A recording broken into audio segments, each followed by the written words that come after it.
ቴስቴስትሮን በዋነኛነት በቴስቲከስ ውስጥ የሚመረት የሆርሞን አይነት ነው።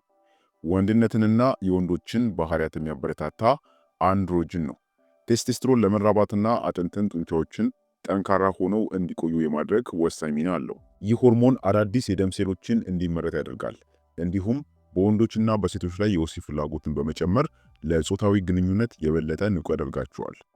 ቴስቴስትሮን ከወንዶች ጉርምስና ጋር በተያያዘ በርካታ ለውጦች ውስጥ ትልቅ ሚና ይጫወታል። ለምሳሌ የሰውነትና የብልት ፀጉር ማደግ፣ የቁመት መጨመር፣ የብልት የዘር ፍሬና የፕሮስቴት እጢ ማደግ በጾታዊና በኃይለኛ ባህሪ ለውጦች ላይም ትልቅ ሚና አለው። ይህም የጾታ ሆርሞን ከፍተኛ ደረጃ ላይ የሚደርሰው በጉርምስና ወይም ደግሞ በወጣትነት እድሜ ላይ ነው። ወደ 40 ዓመት አካባቢ ሲደርሱ ደግሞ ወንዶች ቴስቴስትሮን የማምረት አቅማቸው እየቀነሰ በመምጣቱ የቴስቴስትሮን መጠናቸው በየዓመቱ ከ1 እስከ 3 በመቶ እየቀነሰ ይሄዳል። ቴስቴስትሮን በወንዶች ላይ ከሴቶች የበለጠ የተለመደ ነው። አንድ ወንድ ገና በእናቱ ማዕፀን ውስጥ እያለ የውጭና የውስጥ የመራቢያ አካላቶቹ እንዲያድጉ ይረዳል። ጎልማሳ ሲሆን ደግሞ ለወንድ የዘር ህዋስ ማለትም ለስፐርም ምርት አስፈላጊ ነው። ዝቅተኛ ቴስቴስትሮን ሃይፖጎናዲዝም ተብሎ ይጠራል። በደም ውስጥ ያለው የቴስቴስትሮን መጠን ከሚያስፈልገው በታች ሲሆን ማለት ነው። ሃይፖጎናዲዝም የጾታ እጢዎች በቂ ወይም ደግሞ ምንም አይነት የጾታ ሆርሞን ሳያመርቱ ሲቀሩ የሚፈጠር ነው። ይሁን እንጂ አብዛኞቹ የዚህ በሽታ አይነቶች በአግባቡ በሕክምና እርዳታ ይድናሉ። አንድ ወንድ ልጅ ገና በእናቱ ማዕፀን ውስጥ እያለ በቂ ቴስቴስትሮን ከሌለው የወንድነት ባህሪያቱ ሙሉ በሙሉ ላይዳብሩ ይችላሉ።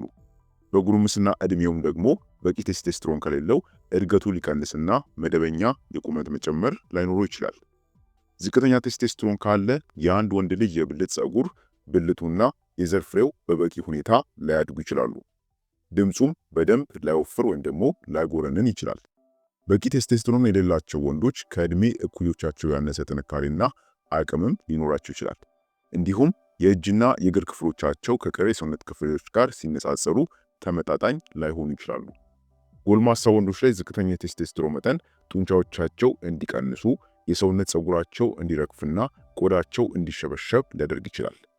ወንዶች በእድሜ እየገፉ ሲሄዱም የቴስቴስትሮን መጠናቸው በተፈጥሮ እየቀነሰ ይሄዳል።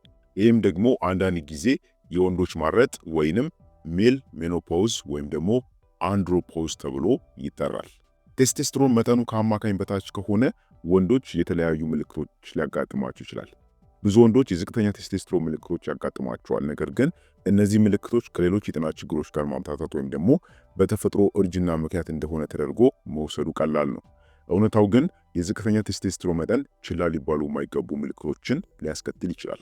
ስለሆነም ልብ ሊሏቸው የሚገቡ 10 የዝቅተኛ ቴስቴስትሮን ምልክቶችን በዚህ ቪዲዮ ላይ እንመለከታለን። እስከ ቪዲዮ ፍጻሜ አብራችሁን ቆዩ። አንደኛ፣ ድካም። ድካም ወይንም የኃይል ማጣት ዝቅተኛ ቴስቴስትሮን የተለመደ ምልክት ነው። አብዛኞቹ ዝቅተኛ ቴስቴስትሮን ያላቸው ወንዶች ቀደም ሲል የነበራቸው አይነት ኃይል እንደሌላቸው ይሰማቸዋል። ይህም ደግሞ ከመደበኛ እርጅና ጋር የተያያዘ ሊሆን ስለሚችል በቀላሉ ችላ ይባላል። በቂ ቴስቴስትሮን ከሌለ ከጥሩ እንቅልፍ በኋላም የድካም ስሜት ሊሰማ ይችላል። ይህም የኃይል መቀነስ የድብርት ስሜት እንዲሰማና እንዲደክሙ ሊያደርግ ይችላል። ዝቅተኛ ቴስቴስትሮን ብዙውን ጊዜ ለድካም መንስኤ ይሆናል። በቂ እንቅልፍ ቢያገኙም እንኳን እንደሌላው ጊዜ ብዙ አቅም እንደሌለ ሊሰማ ይችላል። እንዲሁም ማንኛውም ነገር ለማድረግ ወይም ደግሞ የአካል ብቃት እንቅስቃሴ ለመስራትም ተነሳሽነት ማጣትም ይኖራል።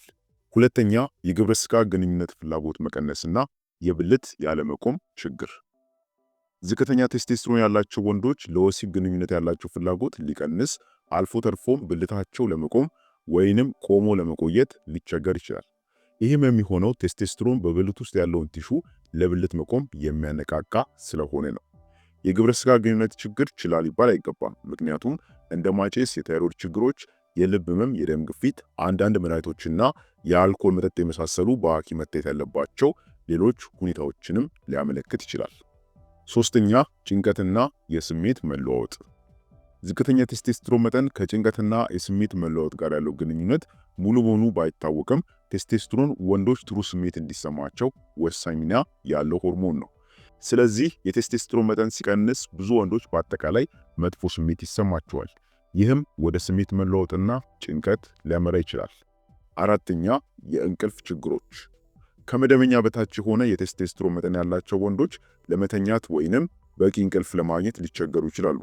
ዝቅተኛ ቴስቴስትሮን መጠን ከስሊፕ አፕኒያ ጋርም ተያይዟል። ስሊፕ አፕኒያ ማለት በእንቅልፍ ልብ መታፈን ማለት ነው። ይህም ደግሞ በምሽት በተደጋጋሚ ከእንቅልፍ የመንቃትና በቀን ውስጥ ደግሞ የድብርት ስሜት እንዲሰማ ያደርጋል። አምስተኛ የፀጉር መርገፍ። የፀጉር መርገፍ ለብዙ ወንዶች የእርጅና የተፈጥሮ ሂደት አካል ሊሆን ስለሚችል ብዙ ጊዜ ችላ ተብሎ ይታለፋል። ነገር ግን አንዳንድ ወንዶች የቴስቴስትሮን መጠናቸው ከሚያስፈልገው በታች ሲሆን የፀጉር መርገፍ መጠን መጨመር ይከሰትባቸዋል።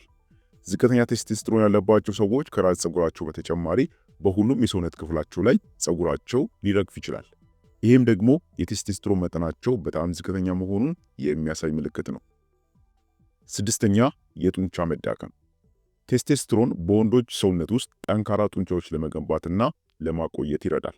ስለዚህ የቴስቴስትሮን መጠን መቀነስ የጡንቻ ብዛትና የጡንቻ ጥንካሬ እንዲቀንስ ሊያደርግ ይችላል። ዝቅተኛ የቴስቴስትሮን መጠን ያላቸው ብዙ ወንዶች ስፖርት ሲሰሩ በቀላሉ መድከምና የጡንቻ አለማደግም ያጋጥማቸዋል። ሰባተኛ የሰውነት ስብ መጨመር። በወንዶች ላይ ያለው ዝቅተኛ የቴስቴስትሮን መጠን የሰውነት ስብን በተለይም ደግሞ በሆድ አካባቢ እንዲጨምር ሊያደርግ ይችላል። በአንዳንድ ወንዶች ደግሞ ዝቅተኛ ቴስቴስትሮን መጠን የጡት ቲሹ እንዲያድግ ያደርጋል። ይሄ ማለት በወንዶች ላይ ጡት እንዲፈጠር ያደርጋል ማለት ነው። ይሄም ጋይኔኮማስቲያ ተብሎ ይታወቃል። ስምንተኛ የአጥንት መሳሳት። ቴስቴስትሮን ወንዶች ጤናማ የአጥንት ጥንካሬ እንዲኖራቸው ይረዳል። ስለዚህ የቴስቴስትሮን መጠን ሲቀንስ ወንዶች ኦስትሮፖሮሲስ ስለተባለው የአጥንት መሳሳት ችግር የመጋለጥ እድላቸው ይጨምራል። ይህም ችግር አጥንቶች እንዲዳከሙ በቀላሉ እንዲሰባበሩም ያደርጋል። በዚህም ምክንያት ዝቅተኛ ቴስቴስትሮን ያለባቸው ወንዶች በተደጋጋሚ በተለይም በዳሌና በአከርካሪ አጥንት ላይ ስብራት ያጋጥሟቸዋል። የአጥንት መሳሳት ወይም ደግሞ ኦስትሮፖሮሲስ የተባለው ችግር ወንዶችንም ሴቶችንም በተለይ በዋነኛነት ሴቶችን የሚያጠቃ በሽታ ወይም ደግሞ ችግር ነው። ሴቶች ላይ የኤስትሮጅን ሆርሞን ሲቀንስ የሚከሰት ሲሆን ወንዶች ላይ ደግሞ የቴስቴስትሮን መጠን ሲቀንስ የሚከሰት ችግር ነው ማለት ነው። ዘጠነኛ መካንነት ወይንም ኢንፈርቲሊቲ። ዝቅተኛ የቴስቴስትሮን መጠን ሰውነታችን ጤናማ የወንድ ዘር ህዋስ የማምረት አቅሙን በመቀነስ ለመካንነት ሊዳርግ ይችላል። በተጨማሪም የወሲብ ፍላጎት እንዲቀንስና የብልት ያለመቆም ችግር እንዲፈጠር ሊያደርግ ይችላል። የመካንነት ችግር ካለባችሁ የችግሩ መንስኤ ዝቅተኛ ቴስቴስትሮን መጠን መሆኑ አለመሆኑን መመርመር አስፈላጊ ነው። ስለሆነም ቴስቴስትሮን መቀነስ ወይም ደግሞ የቴስቴስትሮን ሆርሞን መቀነስ ለመካንነት ሊዳርግ የሚችል ችግር ነው። ይሄ ማለት አንደኛ የስፐርም ህዋስ ብዛትን ወይም ደግሞ የስፐርም ቁጥርን የሚቀንስ በመሆኑ በዚህም አማካኝነት ለመካንነት ሊዳርግ ይችላል ማለት ነው። አስረኛ የደም ማነስ።